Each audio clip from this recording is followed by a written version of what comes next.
Good morning, everybody. Welcome to our webinar this morning. These are unprecedented times, and the individuals, families, businesses, and societies are all trying to come to terms with the COVID situation. COVID-19 is probably the single biggest source of negative impact on global GDP ever. It is projected to lead to a decline in global GDP by $2.5 trillion. While we have prioritized lives over livelihood in India, the economic impact will continue to unfold in the coming weeks and months. It is important for all businesses to realize that the societal and economic change that COVID is bringing about will be fundamental and long-lasting. Collective insights from the IndusGuru Network lead us to believe that a new normal will emerge, which, even though hazy today, is already apparent in its essential features. First, change in consumer behavior, a greater focus on value, essentials for life, and an avoidance of frills. Second, increasing virtualization of services. Whatever can be consumed remotely will be it education, entertainment, or leisure. Distributed workforces and remote collaboration. Work from home becomes an acceptable way of doing business across industries and maybe even a norm. Accelerated digitization, automation in production, contactless commerce, and an AI-driven process automation. It is all too clear by now that the biggest challenge to the Indian economy will be how we support our millions of unorganized labor and our thousands of small and medium businesses to survive and adapt to the new environment. We at IndusGuru are dedicated to the growth and enablement of small and medium owner-managed businesses. We are a curated platform of freelance independent consultants who are matched to our client requirements to support a wide range of business needs.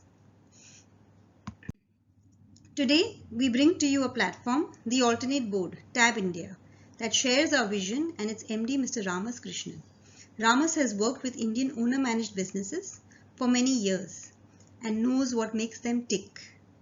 He will speak today about the essential, practical, and critical actions that owners must take to ensure that their businesses endure and leave a legacy for their next generation. Over to Ramas. Hi there. A very warm welcome to all the participants, and we appreciate the time that we are investing in discussing this particular topic. I'm sure that the time will be mutually productive for us in the context of the times that we are in as we speak. As the topic of the webinar says, the question is what next, right? And why are we asking that question? Quite simply because times are tough. We are talking about a situation which is about a challenge that is quite unprecedented. I can't think of anybody who is alive who's thinking about many generations who can even touch their heart and say that they have witnessed something like this. It's a health as well as economic impact that is quite unprecedented in the scale. Having said that, if today we are secure in our health, our family members, and our near and dear ones, and I pray that that is so.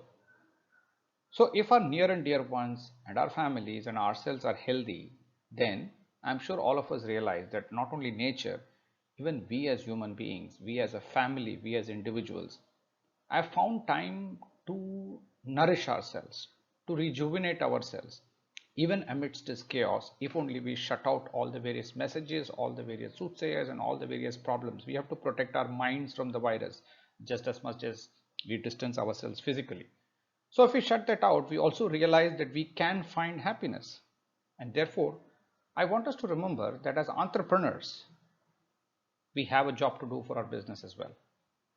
So we can use this opportunity, we can use this time to get ready to reboot our business. So amidst all the challenges that we are going to face when we open up again, and I know there are going to be challenges, but this is also a time for us to think, hey, can we rejuvenate our business? What can we think about doing things differently? What can we do to deal with the situation now and in the future?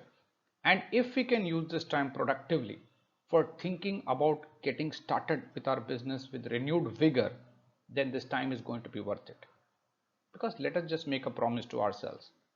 A few months down the line, a few years down the line, we are going to think back on this very period And I think we have to answer a question to ourselves, just like we needed to answer our questions about our business on what is it that we did in this time that made our lives better. So today's presentation is all about that. Today's presentation is not about what's going wrong and what's going to happen and some very small tactics for our business. Today is going to be slightly larger for us to think practically how do we reboot our business. And therefore, right at the beginning, I want to promise three things about this webinar. First, we are going to be extremely tough in some of the concepts. And I know the times are difficult, but this is the best time to ask some tough questions because all things that we can implement in life are not easy. In fact, most of the right things happen to be tough. So there are going to be some tough decisions we are going to take, and I'm going to be dealing with those tough situations as it is. And that brings me to the second part, which is bluntness. I'm going to be as honest and as blunt as possible. It may be difficult to listen to at this juncture, but that's the right way to be. And finally, this presentation is not going to be at 50,000 feet level. It is not going to be some abstract gyan or some guru speaking about some very big concepts about changing stuff. It's going to be nuts and bolts and implementation, and we are going to get into a lot of details about how we go about it. So that's the basis of this presentation, and with that preamble, let us get started. Firstly, a quick introduction about myself. My name is Ramas Krishnan. I'm called Ramas. Fundamentally, I'm an engineer, MBA. I have spent more than 20 years in corporates. I have worked in large multinational organizations like I was in A.F. Ferguson's, KPMG, L&T. Had a long stint in Ramco Systems where I was initially in India and then spent 4 years helping set up Ramco in the US, 4 more years in London setting up Ramco, came back, took charge as head of consulting for Siemens. After which I started off on my own with my fellow founders. Our first entrepreneurial venture was Aspire Infinite, and subsequently as part of our growth story we tied up with a global organization called the Alternative Board. So that has been our own journey of entrepreneurship. So what do we do? Fundamentally, we are growth partners for owner-managed businesses. I want to be specific here. In our 10 plus years of business, there are two things that we have done uniquely. Firstly, we are focused exclusively on owner-managed businesses. I hate to call it SMEs because it doesn't mean that our businesses are small, therefore our problems are small. In fact, quite the contrary. Therefore, I call it owner-managed businesses because culturally, the way owners deal with opportunities, the owners deal with risks are very different, and that defines how we are going to respond to businesses. And you will see a lot of the conversation today is meant exclusively for the way we owners, we entrepreneurs think about risk. End of the day, entrepreneurship is about risk, and how do we deal with it for a good ROI is what differentiates us. So we work exclusively with owner managed businesses. We do two things. Firstly, we are a consulting company where we focus on sales, delivery and cash planning, which means how do we ensure that customers get maximum output for their invested capacity? How do we deliver on time with good planning systems, and how do we make sure that we are financially secure? So it's all about consulting, systems and change management. And as part of our Go journey, as you see here, we have tied up with a company called the Alternative Board. The Alternative Board is there in 22 countries around the world and has been there for over 30 years now.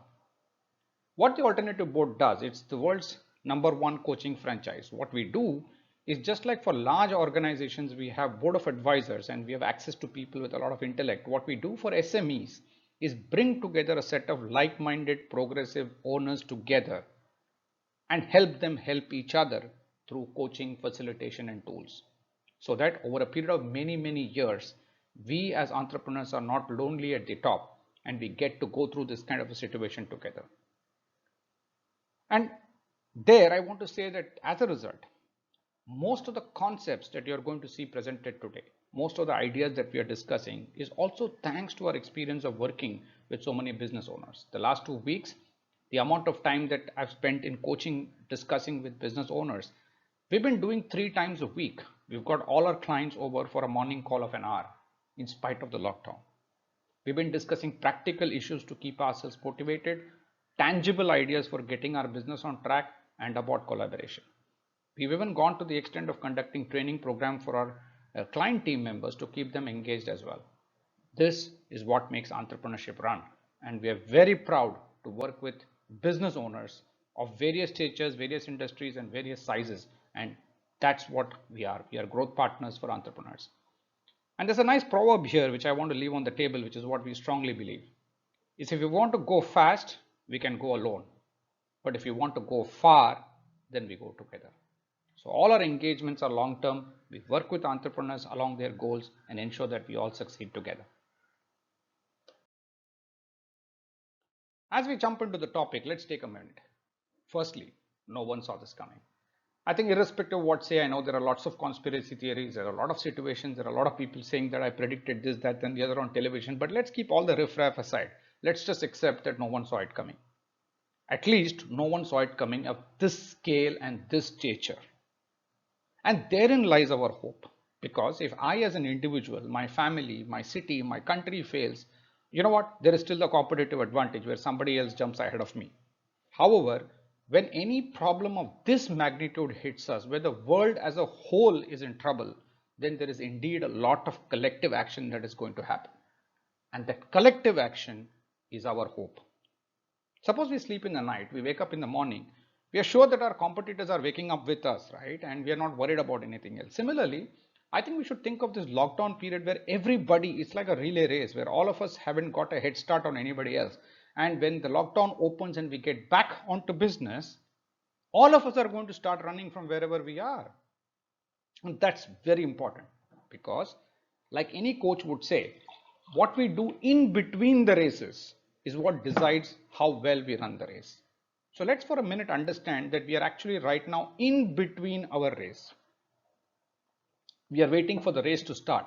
So what we do right now is going to really help us because once the lockdown opens, because there is so many of us who are in trouble, the governments, the economies, the banks, the institutions, the big multinational companies are not going to keep quiet. Everybody is going to try and turn the wheel. Everybody is going to try and spend. Everybody is going to try and create demand because all of us need to get back on track.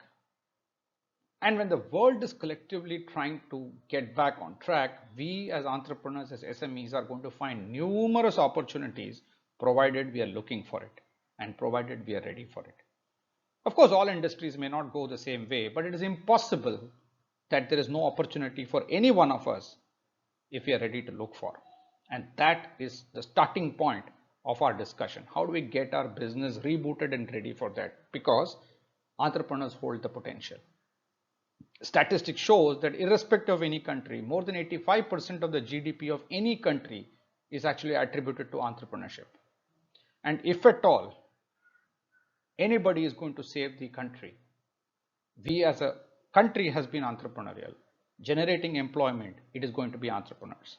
So this journey is of course for us. Rebooting is for our own business, our own employees, but entrepreneurs as a whole are also going to be creating and impacting the country, and therefore our mindset is going to matter. And so it's a great time to opportunity to re-entrepreneur. I'll be revisiting this a couple of times. Why? Because while we are so busy acting in day-to-day life, we don't get a time to question ourselves. Okay, is this the business I want to be in?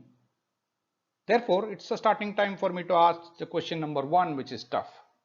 So the first tough question is very often we crib, saying that we do not have competitive advantage, we do not have a pricing, we have a pricing problem, our business has become a commodity, our employees are quitting, There's going to be tons of things that we all know about firefighting. I want us to recognize that all these had nothing to do with the corona situation. All these were existing beforehand. So if our business actually goes on hold for a few months, and if after being in business for 1 year, 3 years, 5 years, 10 years, 15 years, 20 years, if our business cannot survive for 3 to 4 months, then something is fundamentally wrong even before this lockdown. We can't blame the lockdown. Today as a family, subject to our health being okay, we are actually enjoying it simply because if our health is okay, we know that we can survive a few months as long as essential commodities are made available. Similarly, our business should be able to weather the storm if our margins were good, if we had a competitive advantage, if we had a situation where our customers respected us. And so this is a great time to step back, and rather than crib about the corona situation, it's a good time to think back and say, hey, I've been in business for so long. Should I not at least get market competitive salaries? And if after taking market competitive salaries, if I'm not able to get the healthy profit which beats the stock market returns, then what am I doing in business? That's a tough, blunt question to ask. And that's the starting point for the conversation moving forward. So, in order to be able to get through this, we propose a model because I think we need a structure, we need a discipline to look at how to get out of the situation. Otherwise, we will actually be trying everything else and we'll approach this also with a firefighting situation. So there is a 4-step approach we are talking about, and obviously the title is matters because we need a good acronym to remember. It's called SAFE. So the first S stands for secure because what matters is security. Our health, cash, people. What can we do to secure these? Once the security is taken care of, we need to quickly analyze it. We need to take stock. I know we literally think about taking stock as physical goods and we leave it to our teams and accountants maybe once a year or when we have to present a financial statement to an external entity. But this is a brilliant time to actually take stock for ourselves as investors because we don't think of us as investors. As owners, we think of ourselves like an employee rather than investor. So this is a great time to take stock and we're going to be revisiting this. What is it that our business has in stock which we have to start off and leverage and reboot? So analysis is step 2 and this is a great time to sit back and analyze.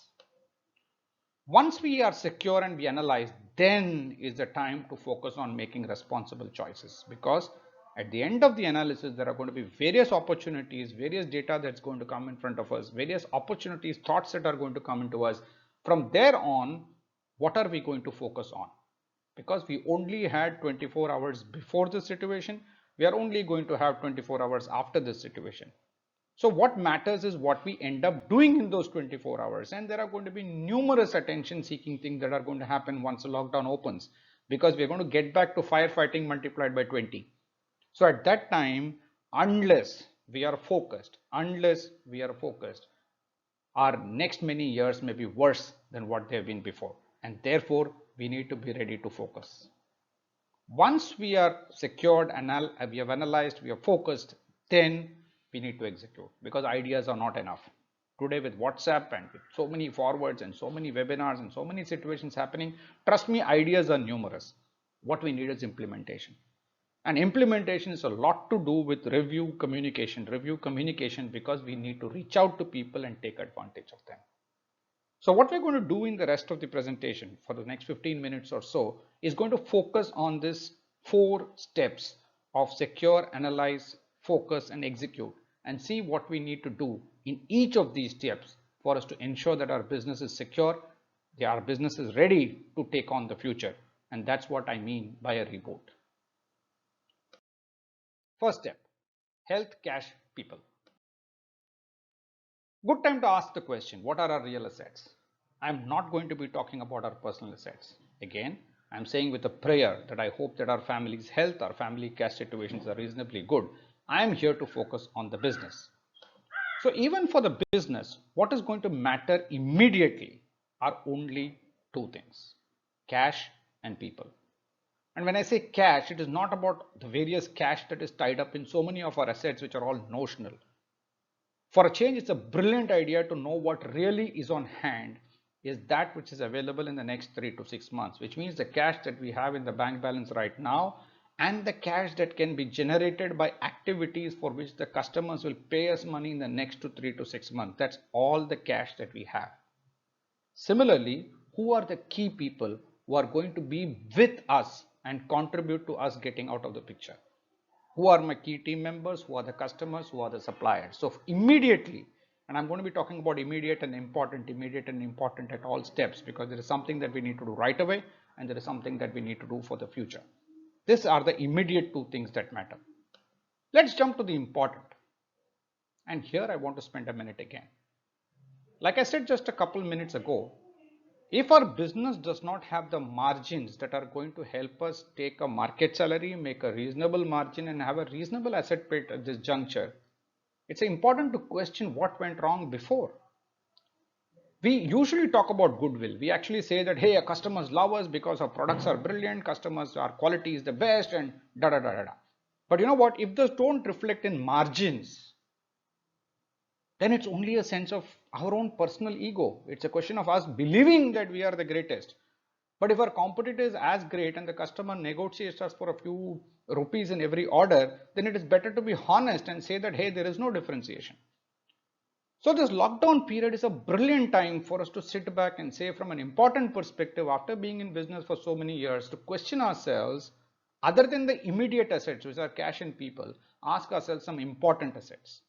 Do we have a competitive advantage in our business that will help us beat competition again and again and make a reason for the customers to pay us higher margins? Are we in an industry that is going to do well over the next many years, right? Are we having enough market share in that industry for us to do something? And I don't mean a big market share. I mean even a share of the wallet of the customer. But more importantly, do we have some kind of intellectual property valuation on a brand? Loosely saying goodwill is not enough. It must be tangible. Today we know of many startups who are getting crores worth of investment just for a business idea. And so while even if we are not startups, if you're a brick and mortar business, especially after being in business for so many years, we really have to think, why will an investor put money in our business? And the first investor in our business is ourselves. I'm going to keep coming back to it. If I as an entrepreneur, I as a business owner, am not able to get the returns that I need to fulfill my personal dreams and ambitions, then being in business, working very hard has to be thought through. And therefore, it's a very interesting concept. Normally, we focus on the profit and loss account and we leave the balance sheet out to an auditor and accountant later. This is a brilliant time to know that our profit and loss really does not matter if it does not build a healthy balance sheet at the end of the day. For the last 2 to 3 weeks in the shutdown period, our profit and loss has been zero, unless if you're in an essential services kind of a business, because there is no activity. Normally, we are so busy firefighting that our activity is the biggest reason why we don't do the important things. It's a great time where our P&L is zero, and therefore our balance sheet will speak the truth. So at this juncture, it is very important for us to take stock of what is it that the balance sheet is telling me as an investor and use that as the basis for building my future plan. So what not to do now? Having said about immediate security and thoughts, I want to leave us on the table with 5 thoughts of what we should not do, because these are very critical. Of course, I will come back later in the presentation and talk about what we should do, but I think it's very pertinent to begin by saying what are the things that we should not do. First, we should not transmit fear or uncertainty. As a head of the family, if our children look up to us, we don't tell them all the things that will put them at fright. We try to create a situation where the home is the safest place. And we must be telling them that they are staying at home with family, eating home food, because that is indeed the safest thing to do at this particular point in time. Similarly, our employees are going to look up to us. Our customers are going to see how hungry we are. Our suppliers are going to see whether we are going to support them or not. So moving forward, there are lots of people who are going to look at us. At that time, we need to give a sense of certainty. Whether we are fearful or not is secondary. We may be afraid, but we cannot afford to show that we are afraid, because then people will take advantage of it or people will feel insecure, and that's the worst thing for our business. Second, we should not forget the impact. I know human memory is short and we would very much like to go back to life as usual very quickly, but if we do not learn the difficult lessons and the questions that we've been asking ourselves in this time, trust me, tomorrow any other similar challenge, it need not be as big as this, will put us back on rail. And therefore, let us not also overreact to it, and let us not panic, but let's also not forget the impact of it. This one is important. Whatever else happens, let us not stop spending. I've been hearing a lot of messages, lot of things, lot of communication with owners where people are saying, hey, we should cut the salary of so many people, we should lay off so many people, we should stop capital investment. I'm going to tell you something very contrary. Let's understand that stopping spending will stop our business. So the idea is not to stop spending, but rather to know where to spend. Whatever little money we have, we need to put it as fuel for the car to run. We need to grease the machine for it to run. So money and cash and working capital and spending is a thing that is going to get us back on track, and that is where we are expecting the government to pump in money also to make the wheels turn. So as entrepreneurs, we also have to pump in money in our business for it to move. How much money should I pump in? Based on how much I have, and more importantly, priorities. So working on priorities and spending on priorities is far more important than talking about not spending. This I'm very worried about, right? We are going to get a lot of easy way out once the lockdown opens. I'm sure even as we speak, lots of people are thinking, hey, is this opportunity coming up? Is that coming up? To manufacturing, I think of going into trading. Trading is thinking of going into something else. Is that a good idea? For me, I would say be very careful, because the customers who scream the most are not usually the guys who pay you the most as well. And therefore, customers who scream for your attention may not settle their bills on time. So if you run behind quick fixes, quick orders, the quick things, opportunities, and the band-aids that come our way, we may cause ourselves a lot more hurt than what we think. So let's be very careful with our priorities. Last but not the least, let us not stop communicating. Even under normal circumstances, we are very big on having communication gaps. We may be working on all the big things that are in our mind, big ticket worries. But hey, you know what? Just like kids, employees, suppliers, customers, they are worrying maybe about the small things, but those small things are big for them. Just like we believe in SME, our problems are big. Similarly, our employees will find their problems are big, and therefore, unless we communicate, irrespective of what happened, whether we pay or not, whether we talk to them or not, communicating with positivity is going to be extremely important in such situations. And therefore, these are the things that I would request that we keep in mind as we look at secure as the first step. Let's move on to the second step, which is analyze. Like I said, this is a great time to take stock literally. What is it that we have on hand? Cash, people, and anything else, IP, competitive advantage. What is it that we have to reboot and restart our business? Because when business opens up, what we have the most in our attention is what is going to be available for us. And so let's get analysis. In analysis, the first and foremost step is that all cash flows are not the same. We really need to analyze and prioritize, because it's all nice to say that money is money. It isn't. There is a classic American saying, says, follow the money, honey. So I removed the word honey and said, we'll follow the money. And I'm going to talk about two nitty-gritty processes out here, because normally in business, we are all excited about sales and we start from inquiry all the way up to delivery and collections. For the next many months, my sincere request is we have to reverse this trend. If you want to follow the money, you must actually start from collections and work backwards from inquiry, like you see here.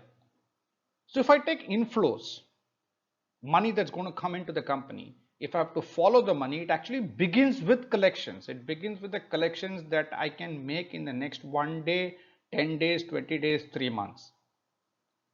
Where customers have already accepted the orders, customers have accepted deliveries, customers have agreed to pay. Then I have the receivables, where customers have already taken the goods or services that we've offered, but they are still within the payment terms. Maybe they are not yet overdue.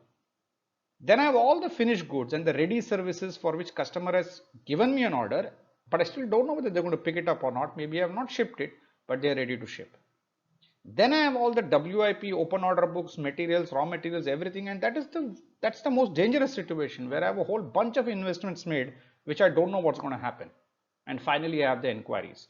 So rather than go inquiry it outward, this is a time for us to do backward planning, because normally we are excellent at doing forward planning, which is not enough. This is a time for us to do backward planning, however tough it may be. If I continue to follow the money and look at outflows, it is a mirror image. So I have all the payables that I have already accepted services and goods and products. It could be supplier payments, subcontractor payments, it could be salaries, it could be statutory payments, it could be OPEX, it could be CAPEX. What are the payables that are going to immediately become due or already become due? Right? We've already talking about renegotiating cash terms. We are talking about renegotiating term loans. We are talking about taking moratoriums. So these are all payables that are already overdue.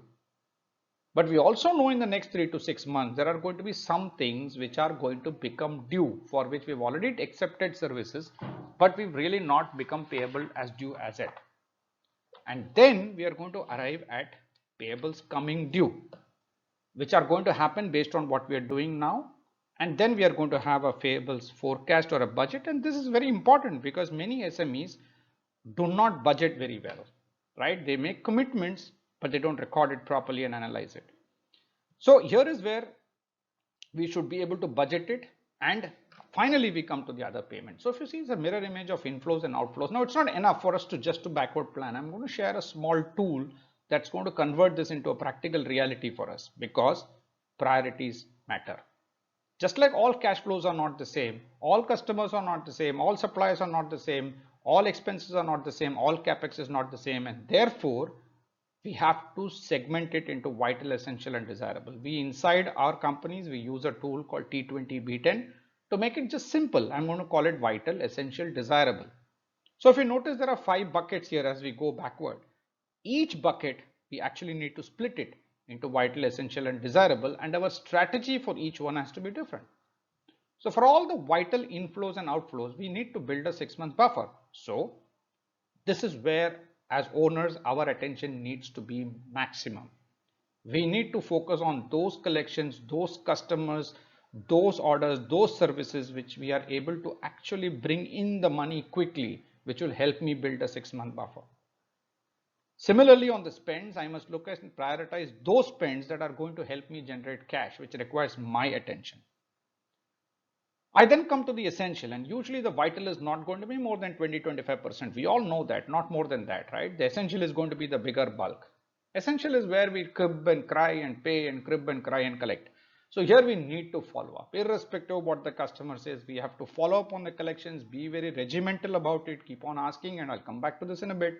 And similarly on the payments, we need to continue making payments and never starve these payments, because if you starve these payments, support goes away, we are going to be in trouble.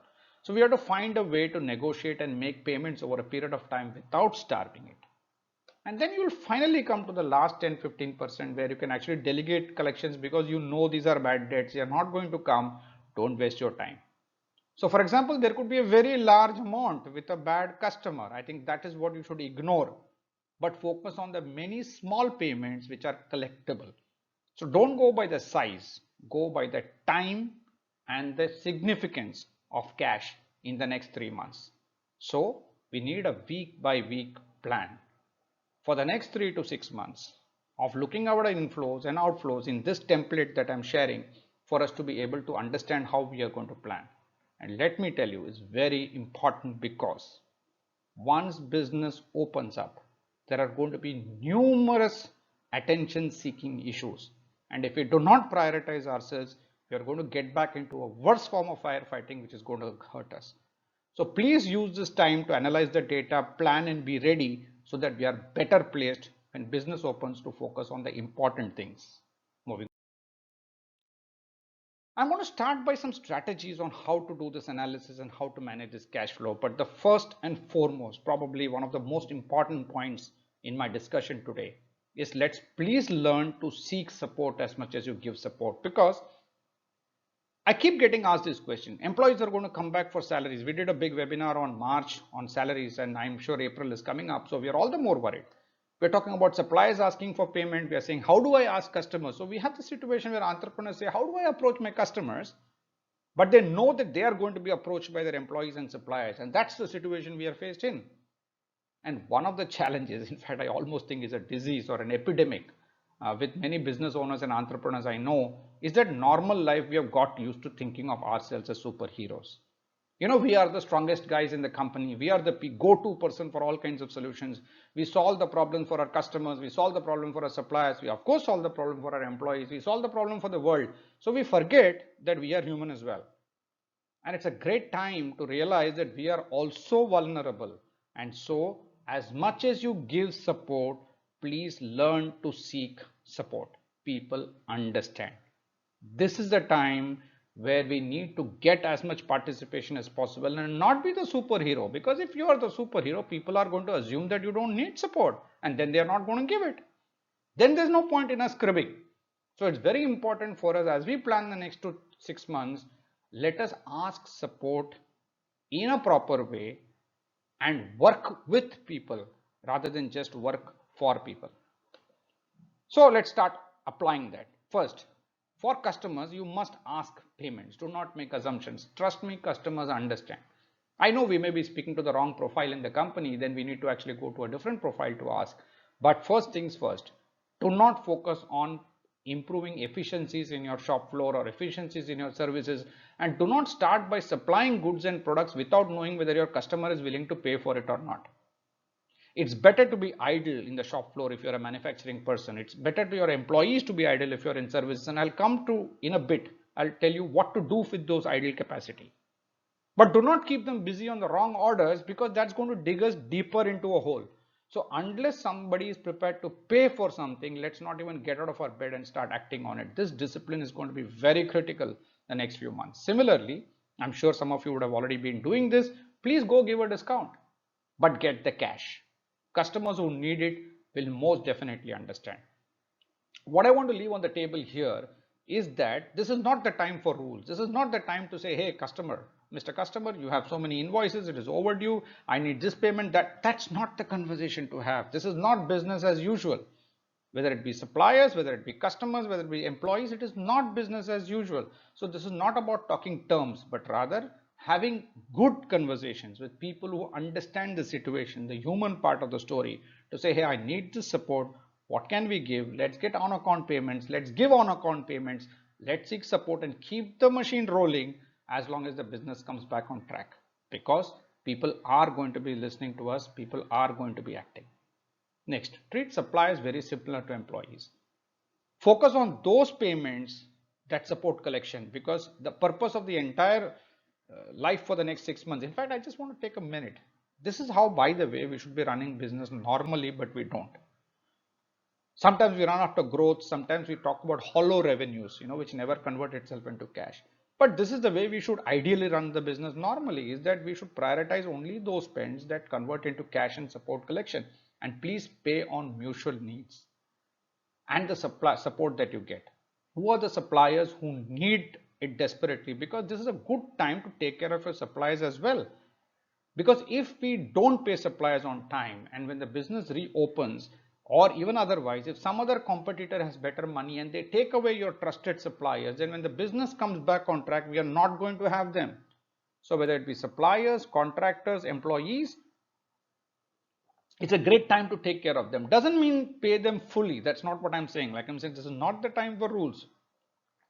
We are going to be looking at predictability, and therefore, please communicate. Whether you paid somebody or not on time, please ensure that you communicate, because respect is very critical. The other interesting part here is, I often hear, especially in these times, I hear people say, cut cost, cut cost. I get very worried, because we are not in business to cut cost. We are in business to cut waste. And like I said, cutting waste should be part of normal protocol. There should be no special diktat to cut costs. We are here to cut waste. There's a big difference between waste and expenses, or waste and investment, right? We are not here to cut expenses or investments. We have to cut waste. We are not here to cut costs, or investments. And why? Because unless you know the difference between waste and expense, we are not going to be able to run the business very well. And therefore, once you prepare this table that I spoke about in the last sheet, if you know week by week what you're going to ask, and you have a vital, essential, desirable, then it's going to be easier for us to act based on cash flows rather than based on emotions. Because investments and spends need to be managed, not stopped. For example, don't cut capex blindly. Let's say we are going to buy a machine which is going to open up a new capacity or a new collaboration or an export order. If you have made that commitment, let's go ahead and make it, because it's going to help our business come back on track. Let's find how to settle for it. Also, last but not the least, let's keep our minds open for statutory schemes and processes that are going to come. Let's understand very clearly that the government, the institutions are going to help us, right? There are going to be a lot of changes that are going to come, maybe timing in issue. So we are going to be helped. Let's be aware of it. We as entrepreneurs may not have all the answers. I know there is a difference between directive, there is an advisory, there is an act. We may not understand it. So this is a great time to reach out to that lawyer, reach out to that consultant, reach out to your auditor, get an understanding, be aware, so that we maximize all the help that is available for us. That having been said, let's move on to the next step of focus. Now, this is probably, in my opinion, the most important step. Why? Let me take a minute and say how I see it. For example, we all knew, whether we liked it or not, that the shutdown is going to continue till April end, right? And we all also realize, and I for one believe, that May and June is going to be just 2 months where we are going to just lick our wounds and figure out where we are, because we don't even know where we are. It's going to take a couple of months for us to just take care of the bread and butter issues. I'm not an astrologer, but I do believe that the next 6 to 8 months there's going to be a lot of opportunities that are going to come our way, because the whole world is going to collaborate with a positive human emotion to get out of the crisis. That's the time where we really need to be prepared to take advantage, because I also believe that if people pour in free money into the economy, someday or the other we've got to pay for it. End of the day, somebody has to pay for all the schemes that are coming in. So I think after 6, 8, 9 months, we are going to see the impact of that. Now, unless we take advantage of the next 6 to 8 months, we are not going to be ready for that thing that's going to happen subsequently, which may be a slowing down in one way or the other. Therefore, if we spend the next 3 months in being afraid, if we spend the next 3 to 6 months just purely managing survival, we are going to lose out on all opportunities that are going to be in front of us. And therefore, I'm saying we are in business to build, not to reduce. We are entrepreneurs. We are supposed to take risks. We are supposed to take legitimate risks. We are supposed to evaluate the ROI. And therefore, this period is as much about security as much about leverage. So let's spend some time understanding what it means to take responsible choices that protects our future in as much as today. Like I just said, keeping the long-term mind today is creating a healthy organization best place to grow. I think the best analogy I can give, God forbid if we get into an hospital and get into an ICU, we all know that in the ICU, the rules are not normal. The rules are very different. We don't have normal rules of what we eat, what we do, what we say is very, very different. While we may hate it, we also spend the time in the ICU managing the discipline, knowing fully well that we are in the ICU for us to come out of the ICU and become healthy. So all the difficult disciplinary rules of the ICU is meant for us to get healthy. Similarly, let's look at this lockdown in the next few months as a very good discipline for normal things that we should have done so that we are healthy in the future. With that, if we start the approach, a lot of positives will come.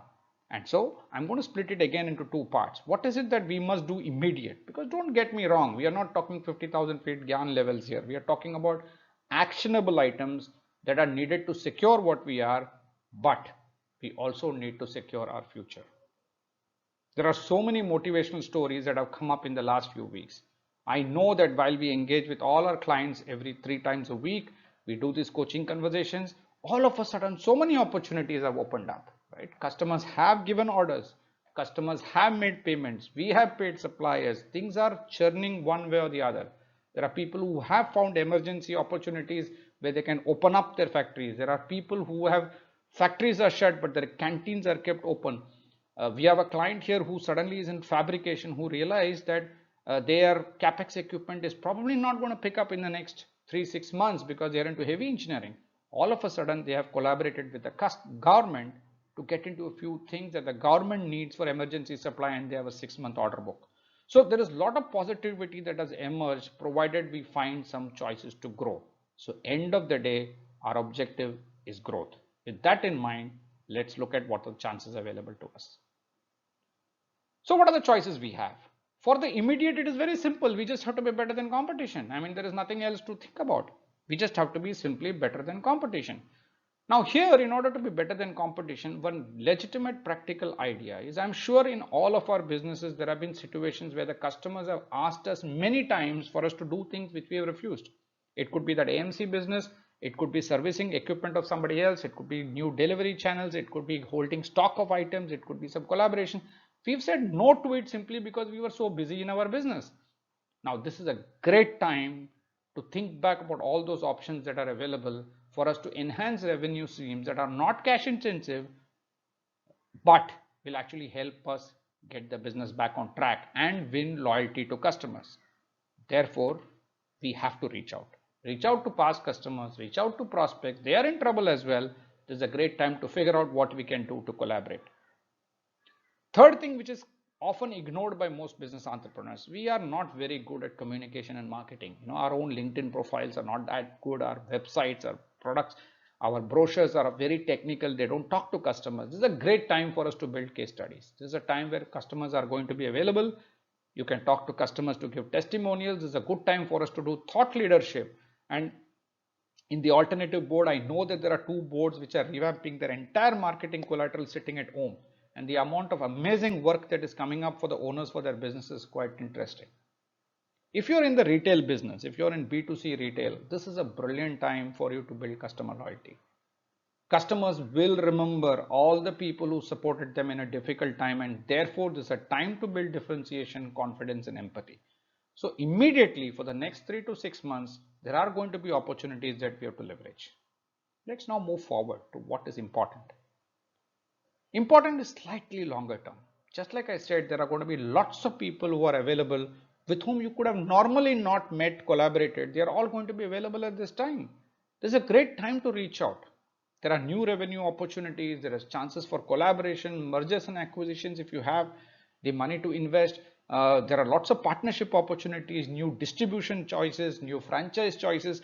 There are going to be tremendous amount of opportunities that are coming up. In fact, I know a person who said, hey, you know what, I missed the last two opportunities of 9/11 and the 2008. This is a great time for me to invest in the stock market.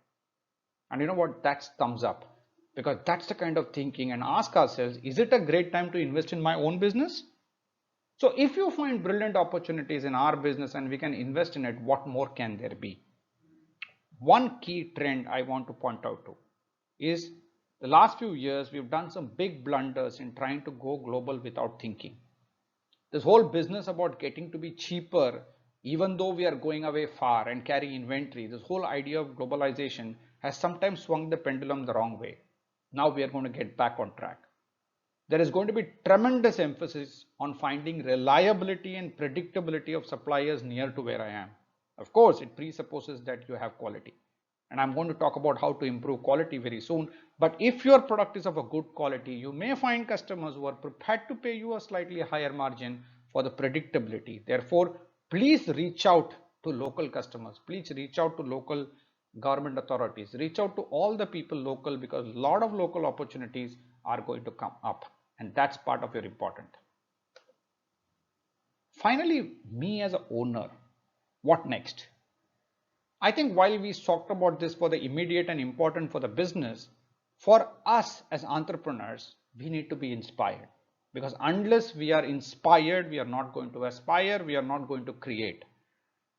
Like I said, the opportunity of business is to create and not to cut. And therefore, this is a good time for us to engage with your special guru, your coach, your mentor. If you don't want, find somebody, because these people are going to be available for you. Reach out to the professor, reach out to anybody who inspires you, because they can help you answer this question, what next, in a big way. So while we are doing something for our family, while we are doing something for the business, we also have to do something for us as individuals, as entrepreneurs, which help us to think like an investor and build an organization that will outlast us, because that is finally the purpose of why we are in business. And finally, we come to execute. Execution is all about implementation. So after security, after analysis, after focus, we have to now execute. Execution means people. There is no other way. So let's look at some thoughts about how we can manage with our teams. First, business continuity.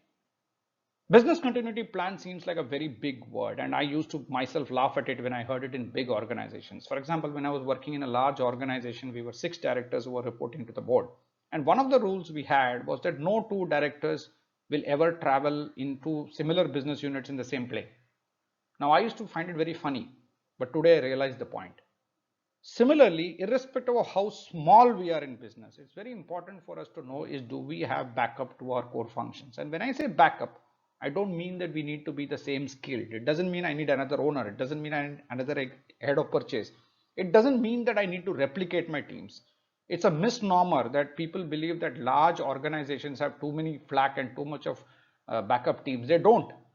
But they have a lot of intelligent people who have been invested in cross training. A lot of investments are made in learning. A lot of investment has been made in teamwork so that they are able to manage. Today, even countries and large corporates even before the government shut down, quickly decided that they're going to alternate weeks between how teams work. Even if you are an SME, this concept is very relevant because we need backups. And there we need adequacy and not perfection. It is not how good. We are not trying to replace people here. We're trying to back up. So that's one lesson that we need to learn. The second most important lesson when it comes to implementation is people understand, like I started off by saying, we need to seek support.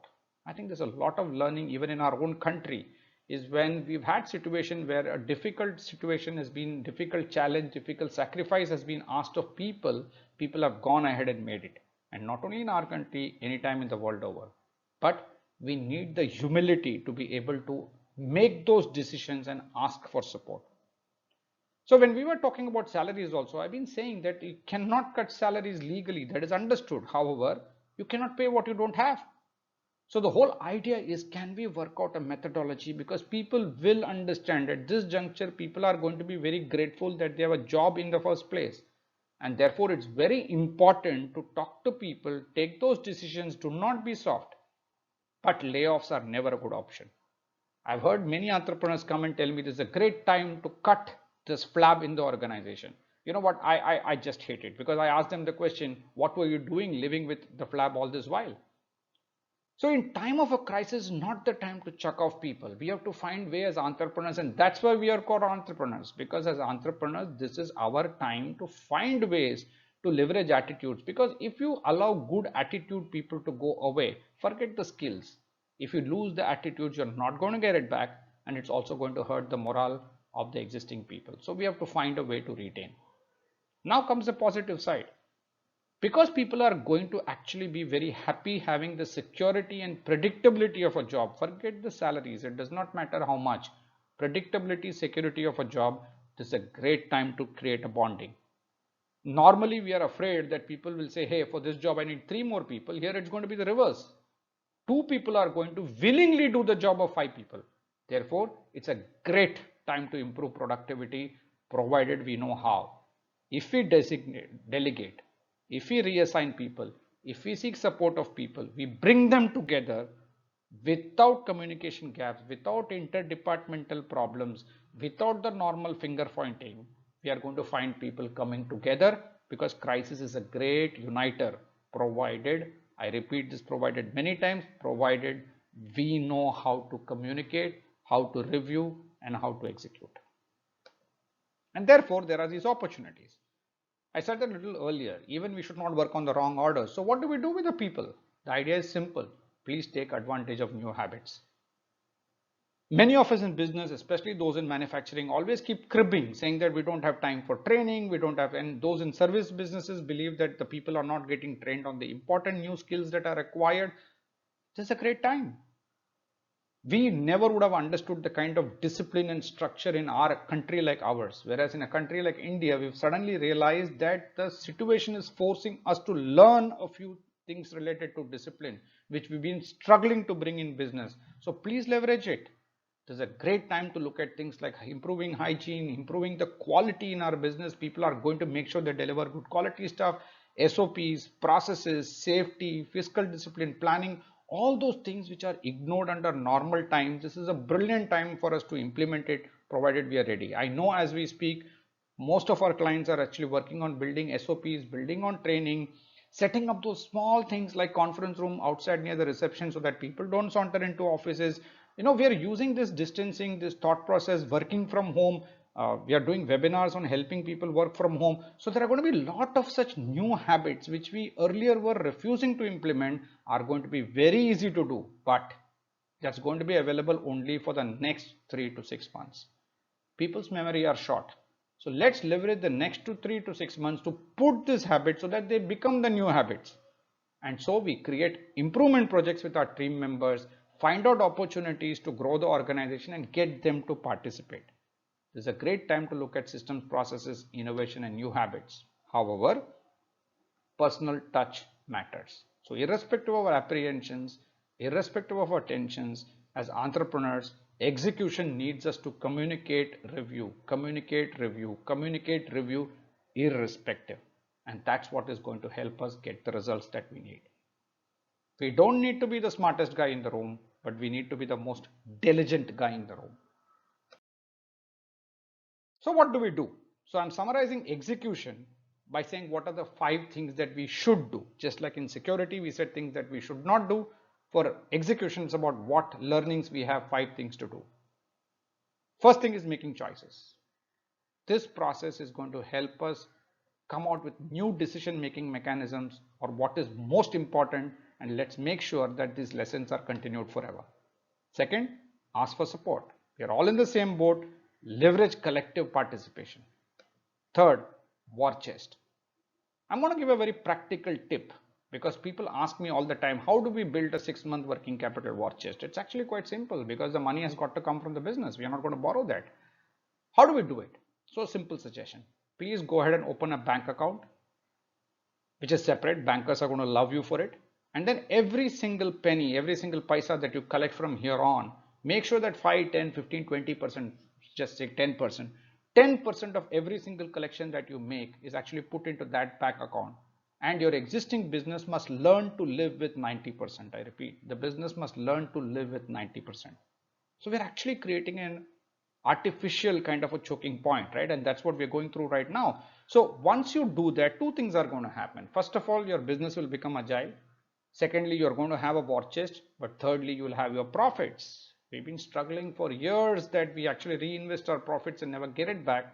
This is an excellent opportunity for us to bring some discipline to get the profits asked and ask difficult questions of the business. So also with picking the key team members. Fire drills. When I was abroad, again, this was just like the business continuity. This was another example where in large buildings, when we were abroad, there used to be periodically an alarm used to sound. And everybody would drop whatever they are doing just as though there is a real fire and run out. Of course, there wasn't a fire. But the idea is we were getting used to the drill. We Indians would lack the discipline to do that all the time because we think we are very smart. This is a great opportunity because people are genuinely afraid. This is a good time to look at security. This is a great time to look at the opportunities that are available for us to do remote working. But more than anything else, this is a great time to self-quarantine us business owners. If even after the lockdown, you ensure that for 1 or 2 days a week, you don't show up as office. You sit in a Starbucks, you sit in your home, you sit wherever else you want and focus on the long term. Because as coaches, when I get business owners to come out with me to do a workshop for 2 days with mobile switched off, we get so much resistance because people can't figure how they can be away from our work. And therefore, that is the biggest excuse why we are not able to get into things like consulting, coaching, or anything else that is needed for a long term. Now, here is an opportunity where we have done it. And trust me, if you don't show up for work, the number of people obviously who don't come into your cabin to ask questions will come down, and you will realize that people will work. This is the basis of delegation. Delegation will not come by some magic gyan that you read or a book that you read. Delegation will happen by you doing it. And the best way to begin delegation is stay away. So if you're able to, with discipline, stay away for a period of time, but review, communicate, and ensure that people work, delegation will happen. So these are some very small tips for us to remember to make sure that this process of whatever has happened with us counts for the future as well, and we do well and grow. Execution excellence, therefore, is a long-term habit, not something that is short-term. Right. So I'm going to leave you with a good checkpoint. We come near to the end of the discussion, but a couple of good checkpoints. Normally, we entrepreneurs are very high on looking at performance appraisal. So here we love to know how people are performing. We love to give feedback processes to customers and ask them what they think about us. We do vendor evaluation. We love to do it. What I want to leave you with a thought is this is a great time to know what the evaluation is without sending forms, without sending any circulars or forms. Just notice for the next 3 to 6 months, who are the customers, who are the suppliers, who are the people, who are the bankers, who are the people who stand by you. This is the best chance for performance appraisal and for you to get a mirror feedback on where we are and what we have with us. Having said that, I come back to a tough, blunt question. This is a brilliant checkpoint for us to think. Business must afford our profits first, isn't it? And if you're not able to survive this situation and we are worried about what's going to happen to our business, then something is fundamentally wrong in the way we have run the business thus far. And so, this is a very good question for us to entrepreneur. This is a brilliant time for us to re-entrepreneur. Like I started right in the beginning, this is a brilliant time to re-entrepreneur. So let's ask ourselves the question. If we were to start afresh today, is this the business that we will invest in? Would we do anything different from where we are today? And that answer will not only change our business, it can change our lives as entrepreneurs, as investors. Because end of the day, we are in this as an investor to achieve our personal dreams, and the business is a means to an end. And so this is a great time for us to think about this question. So what do we do? I want to wrap up by talking about what do we do. Firstly, I must acknowledge that all that you've heard is a combination of the various conversations we've had with numerous entrepreneurs. At this time, we are very blessed that even in such times, our engagement with our clients has just increased and not decreased, simply because we are working in it as partners. So we are growth implementers for owner managed business. And one of the key things that we do compared to anybody else is we work on a benefit linked model on all our engagements. So that make us investors with our owner managed businesses and not just suppliers. We have worked with more than 200 owner managed businesses. We work from startups to 500 crores. We have more than 50 industry segments. And we also have the global connect of the alternative board, which is a global organization, like I said, in 20 countries. So there are two things that we do. First, at Aspire, we are a hands-on implementation consulting company, which works at the area of planning. We are planners at heart. So we work on sales planning, delivery planning, and cash planning. How do we convert a sales organization to being more productive with planning tools and method? How do we take an operations organization, ensure that we deliver better on time and make sure that we grow with lesser expenses? We make consulting, system and implementation work together. That is the unique thing. We don't do any one. We take charge of implementation and make it all happen together. As part of our own growth and diversification, we tied up with the alternative board, and today we are the alternative board India.